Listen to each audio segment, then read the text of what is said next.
नमस्कार दोस्तों, मैं कीर्ति शौकीन आप सबका स्वागत करती हूँ अनटोल्ड स्टोरीज पे। और आज हम डिस्कस करने वाले हैं एक और डील के बारे में। तो पिछले कुछ दिनों में हम देख रहे हैं कि भारत डील पे डील किए जा रहा है। कभी हम स्टार्ट करते हैं इंडिया और यूरोपियन यूनियन के साथ मदर ऑफ ऑल डील से।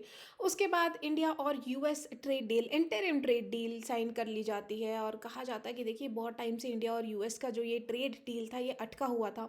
अब इसको हम स्टार्ट कर रहे हैं, इसको हम किक स्टार्ट दे रहे हैं। इसके साथ साथ अब सामने निकल कर बात ये भी आ रही है कि इंडिया और कनाडा भी एक बहुत इंपॉर्टेंट डील साइन करने जा रहे हैं।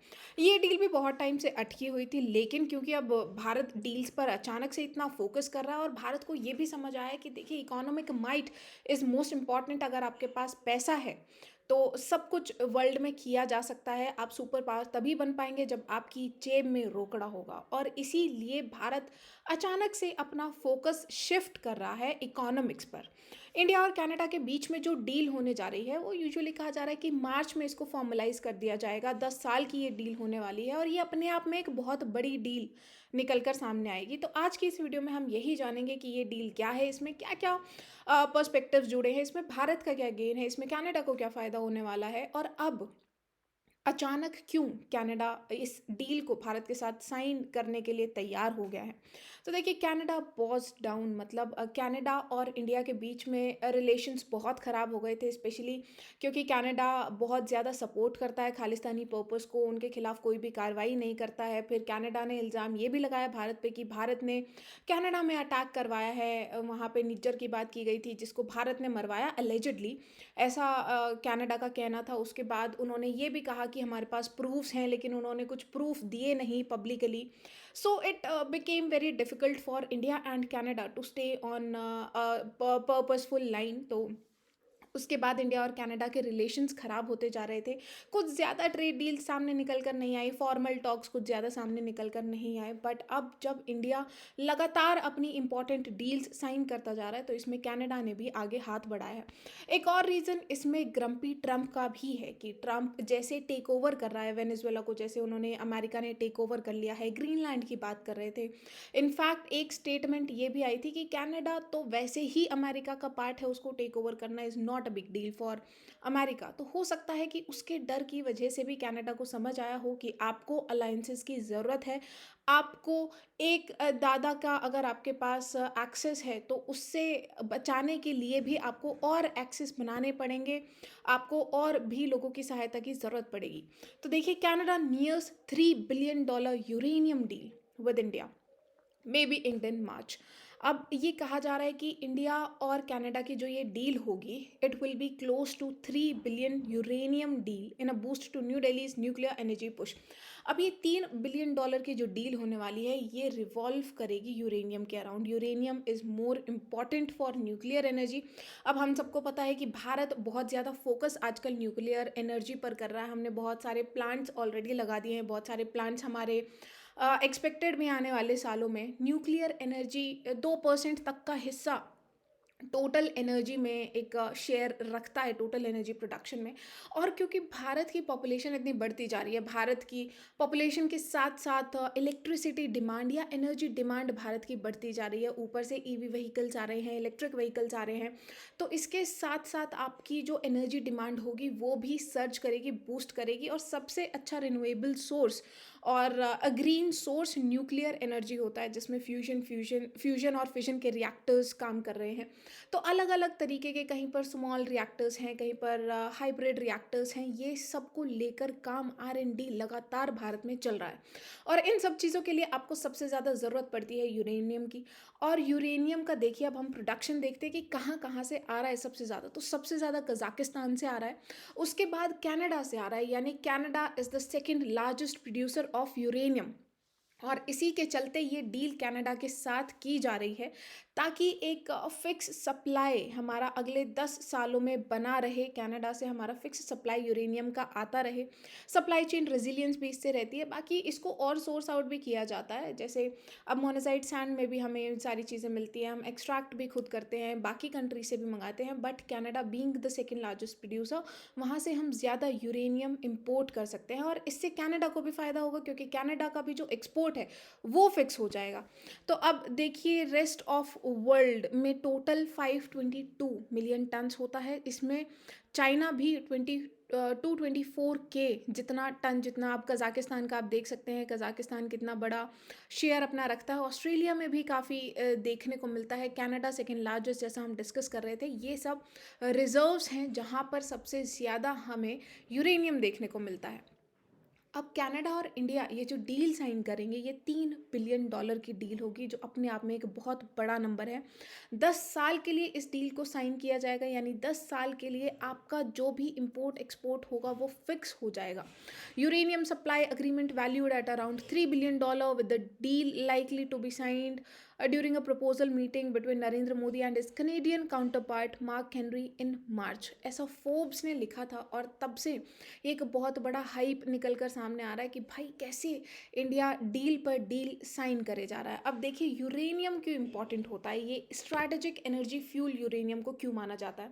इनफैक्ट ईरान का जो भी इशू है, जो अमेरिका और ईरान का इशू है, वो बेसिकली यूरेनियम को लेकर ही है कि इसकी जितनी ज़्यादा एनरिचमेंट आप करते हैं, आपको न्यूक्लियर एनर्जी के लिए तो कम एनरिचमेंट चाहिए, लेकिन न्यूक्लियर बॉम्ब्स बनाने के लिए 95 से 99% तक का एनरिचमेंट आपको यूरेनियम का चाहिए होता है। तो देखिए यूरेनियम किस किस चीज़ में काम आता है, न्यूक्लियर पावर जनरेशन में। और आजकल सबसे ज़्यादा एटलीस्ट वो कंट्रीज़ जिनके पास ऑलरेडी न्यूक्लियर बॉम्ब्स हैं वो फोकस कर रही हैं न्यूक्लियर पावर जनरेशन पे। उसके बाद ये लो कार्बन है, यानी इससे ग्रीन हाउस गैस एमिशन भी कम होगा, यानी पोल्यूटिंग नहीं है।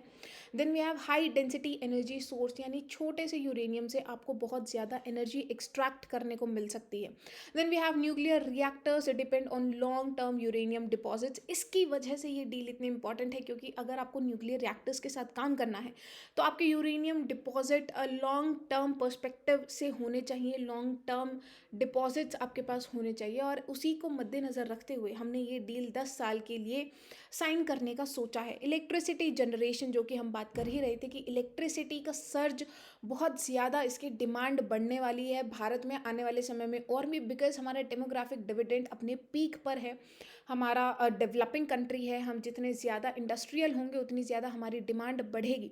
इसी के साथ साथ इंडस्ट्री में भी न्यूक्लियर पावर्स की ज़रूरत पड़ती है और बाकी बहुत सारी चीज़ों के लिए हमें यूरेनियम वैसे भी ज़रूरी होता है हमारे लिए। इसलिए इसका सप्लाई चेन मेंटेन करना बहुत इंपॉर्टेंट है फॉर इंडिया।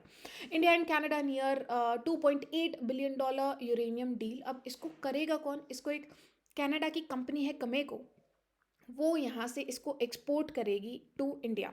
ऐसी डील भारत और भी देशों के साथ पहले भी कर चुका है। अब जैसे हम देखें, इंडिया यूएस का एक सिविल न्यूक्लियर अग्रीमेंट है। सिविल न्यूक्लियर अग्रीमेंट का मतलब है कि न्यूक्लियर एनर्जी को, जो भी हम यूरेनियम या कोई भी ऐसा मटेरियल जो न्यूक्लियर एनर्जी में हेल्प करता है, उसको हम अगर इंपोर्ट करते हैं तो वो सिर्फ और सिर्फ सिविल यूज़ के लिए काम में लाया जाएगा। उसको इतना ही एनरिच किया जाएगा कि उससे न्यूक्लियर एनर्जी जनरेट की जा सके, ना कि न्यूक्लियर बॉम्ब्स। ये सिविल न्यूक्लियर यूज़ अग्रीमेंट होता है। ये हमने यूएस के साथ, रशिया के साथ, यूएई के साथ, सऊदी के साथ, बहुत सारी कंट्रीज़ के साथ ऑलरेडी साइन कर लिया है। और अब बारी है कनाडा की। तो देखिए इससे कनाडा को क्या मिलेगा, जैसा कि हम डिस्कस कर रहे थे, कनाडा को मिलेगा एक पर्टिकुलर स्टेबल एक्सपोर्ट, फिर मार्केट डाइवर्सिफिकेशन। बिकॉज अगर आप एक्सपोर्ट एक ही जगह करते हैं और कल को उनकी डिमांड कम हो गई या उन पे प्रेशर बनाया गया, जैसा कि अभी हम जियोपॉलिटिक्स में देख ही रहे हैं। सोचिए अगर कनाडा का एक पर्टिकुलर एक्सपोर्ट हब सिर्फ रशिया होता तो कनाडा की पूरी इकोनॉमी क्रम्बल डाउन कर सकती थी। इसलिए उसको अपने एक्सपोर्ट को भी डाइवर्सिफाई करने की ज़रूरत है। और सबसे बड़ा इम्पॉर्टेंट स्टेप जो है, ये डिप्लोमेटिक रीसेट के लिए लिया जा रहा है, क्योंकि इंडिया और कनाडा के रिलेशंस बहुत ख़राब हो चुके थे। और कनाडा को ये साफ साफ संकेत है कि देखिए इंडिया और यूएस के रिलेशंस भी ख़राब हुए थे, लेकिन कैसे उन्होंने ट्रेड डील से साइन कर लिया। ट्रेड डील साइन करने की वजह से उनका तो जो भी प्रॉब्लम्स हैं वो सॉल्व हो गई, या एटलीस्ट कुछ हद तक थोड़ी बेटर हुई हैं, उनमें रिलेशंस में कुछ फ़र्क आया है। तो कनाडा को लगा कि ये एक तरीका है, ट्रेड डील एक तरीका है जिसकी वजह से एक डिप्लोमेटिक रीसेट किया जा सकता है दोनों कंट्रीज़ के बीच में। अब इंडिया को इससे क्या मिलेगा, इंडिया को सबसे इम्पॉर्टेंट चीज़ जो चाहिए वो है एनर्जी सिक्योरिटी। वो मिलेगी क्योंकि इंडिया की एनर्जी सिक्योरिटी डिपेंड अभी सबसे ज़्यादा फॉसिल फ्यूल्स पर करती है। बीइंग एंड डेवलपिंग कंट्री हम सबसे ज़्यादा एनर्जी एक्सट्रैक्ट फॉसिल फ्यूल्स से कर रहे हैं, जो कि नॉन रिन्यूएबल रिसोर्सेज है, ख़त्म होने वाले हैं। और हमने कितनी बार देखा है कि जब भी एनर्जी सर्च होता है, स्पेशली गर्मियों में, क्योंकि एसीज इतने ज़्यादा चलते हैं और बहुत ज़्यादा हमको व्हीकल्स की भी ज़रूरत पड़ती है, और it is a vicious cycle जिसकी वजह से हमारी एनर्जी डिमांड्स बढ़ जाती है। एनर्जी डिमांड बढ़ती है तो सप्लाई कम होती है, सप्लाई कम होती है तो अगेन उससे और भी ज़्यादा डिमांड बढ़ती है। अब देखिए, टेक्नोलॉजी कॉपरेशन, जैसा कि हम बात कर रहे थे कि आप न्यूक्लियर रिएक्टर्स बनाएंगे, आपको न्यूक्लियर एनर्जी बनाने की ज़रूरत है, वहाँ से आपको इलेक्ट्रिसिटी जनरेशन की ज़रूरत है। और third part is diversified supply की। अगर किसी को अपने एक्सपोर्ट डाइवर्सिफाई करने हैं तो हमें भी तो सप्लाई चेन रेजिलियंस पर ध्यान देना है। हमें भी ये देखना है कि हमारा एक पर्टिकुलर कंट्री ही इम्पोर्ट हब ना हो, क्योंकि अभी जैसा हम देख रहे हैं कि रशिया के साथ इतने प्रॉब्लम्स हैं। हमने सबसे ज़्यादा ऑयल रशिया से हम खरीद रहे हैं क्योंकि हमें वो सस्ते में मिलता है, but then we are being pressurised कि आप रशिया से अपना ऑयल ना खरीदें। उसके लिए टैरिफ गेम्स और डिप्लोमेटिक स्टेटमेंट्स कितने सारे दिए जाते हैं। So it becomes geopolitically very difficult for a country to keep up with all the stress. इसीलिए सप्लाई चेन रेजिलियंस बहुत ज़्यादा इंपॉर्टेंट हो जाती है। अब इंडिया के पीक पावर डिमांड की जैसे हम बात कर रहे थे, देखिए 2023-24 में बढ़ा, और आप ये ट्रेंड देखिए, ये बढ़ता ही जा रहा है। ऐसे 25 में भी बढ़ा, 26 में और भी बढ़ेगा, 27 में भी बढ़ने के मतलब दीज आर द प्रेडिक्शंस जो किए गए हैं कि आने वाले समय में एनर्जी की जो भी डिमांड होगी वो आगे बढ़ती ही जाएगी over the past 5 years। And the shortage, अब आप देखिए शॉर्टेज भी कितनी ज़्यादा यहाँ पर हमको नज़र आ रही है। एनर्जी कंजप्शन बाय सोर्स की बात की जाए तो जैसा हम डिस्कस कर रहे थे, सबसे ज़्यादा हमें फॉसिल फ्यूल्स, जियो सोर्स की तो हम कम यूज़ करते हैं, बायोफ्यूल्स पर भी हम ध्यान दे रहे हैं लेकिन वो भी हम कम यूज़ करते हैं, ऑयल से यूज़ करने की कोशिश कर रहे हैं, बट सबसे ज़्यादा again coal is the main source for our energy consumption, जिसमें हम कोयले से एनर्जी प्रोड्यूस करते हैं। इतने सारे हमने थर्मल प्लांट्स, पावर प्लांट्स लगाए हुए हैं जहाँ पर हम कोल को यूज़ करके अपनी एनर्जी कंजप्शंस को सेटिस्फाई करते हैं, but it can not go for long run, क्योंकि fossil fuels are non renewable. एक समय पर आकर वो ख़त्म हो जाएंगे, plus they do create greenhouse gas emissions, जिसकी वजह से पोल्यूशन बहुत ज़्यादा बढ़ता है, फिर गर्मी बढ़ती है, अगेन आपकी एनर्जी डिमांड उसकी वजह से और भी ज़्यादा बढ़ती है गर्मियों में। So this is again a vicious cycle जिससे निकलना बहुत ज़रूरी है भारत के लिए। और इसके लिए एक जो प्राइमरी सोल्यूशन दिखाई देता है वो न्यूक्लियर एनर्जी है, इसलिए न्यूक्लियर एनर्जी पर इतना आजकल फोकस किया गया है। अब देखिए, एनर्जी मिक्स की बात करें तो सबसे ज़्यादा thermal energy 60%, small hydro power 2%, nuclear से भी अभी तक हम सिर्फ 2% एनर्जी को यूज़ करते हैं। इसीलिए हमें न्यूक्लियर रिएक्टर्स को बढ़ाने की ज़रूरत है। ये न्यूक्लियर एनर्जी जो भी कंजप्शन है, जो भी प्रोडक्शन है, उसको बढ़ाने की ज़रूरत है। उसके लिए हमें चाहिए होगा यूरेनियम, और इन सब में यूरेनियम की ज़रूरत जो पड़ेगी वो लॉन्ग टर्म के लिए पड़ेगी, hence the steel. Source of nuclear power in total generation, आप देखिए फ्रांस सबसे ज़्यादा यूज़ करता है, इंडिया सिर्फ 3.3% यूज़ कर रहा है, जबकि फ्रांस इज़ यूजिंग 70.6%। यानी इसमें स्पेस, इसमें जो गैप है वो बहुत ज़्यादा है, और इसमें जो स्कोप है इसको न्यूक्लियर एनर्जी कंजप्शन को बढ़ाने का वो भी बहुत ज़्यादा है। अब हम thermal power plants, nuclear power plants की बात करें तो देखिए कहाँ कहाँ पर है। नाओरा में है हमारे पास, उसके बाद हमारे पास तमिलनाडु में भी बहुत सारे देखने को मिलते हैं, हमारे पास राजस्थान में भी है, हमारे पास महाराष्ट्र में भी न्यूक्लियर पावर प्लांट्स हैं। लेकिन सोचने वाली बात यह है कि हमने बहुत सारे प्लांट्स इनफैक्ट प्लान भी किए हैं, हरियाणा, राजस्थान, इन सब एरियाज़ में, मध्य प्रदेश में भी, इन सब एरियाज़ में हमने आने वाले समय में न्यूक्लियर पावर प्लांट्स को प्लान भी किया है। लेकिन उनमें से एनर्जी कितना हम प्रोड्यूस कर पाते हैं, कितना हम कंज्यूम कर पाते हैं, ये अगेन डिपेंड करता है कि जो ये स्कोप है 3.2% से 70.6% तक ले जाने का, इसको कितना यूटिलाइज़ किया जाता है, कितना हमारा सप्लाई चेन रेजिलियंस रहता है ऐसे सोर्सेज का जो न्यूक्लियर एनर्जी के लिए हमको चाहिए होंगे।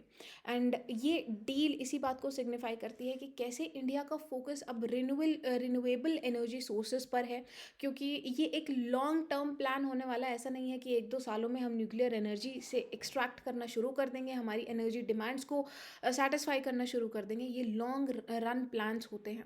10 साल में जो भी गवर्नमेंट होगी, जो भी उसमें प्राइम मिनिस्टर होंगे, उनको ईज रहेगा to just satisfy the needs for energy consumption of Indians, और उसके साथ साथ वो रिन्यूएबल सोर्स भी होगा।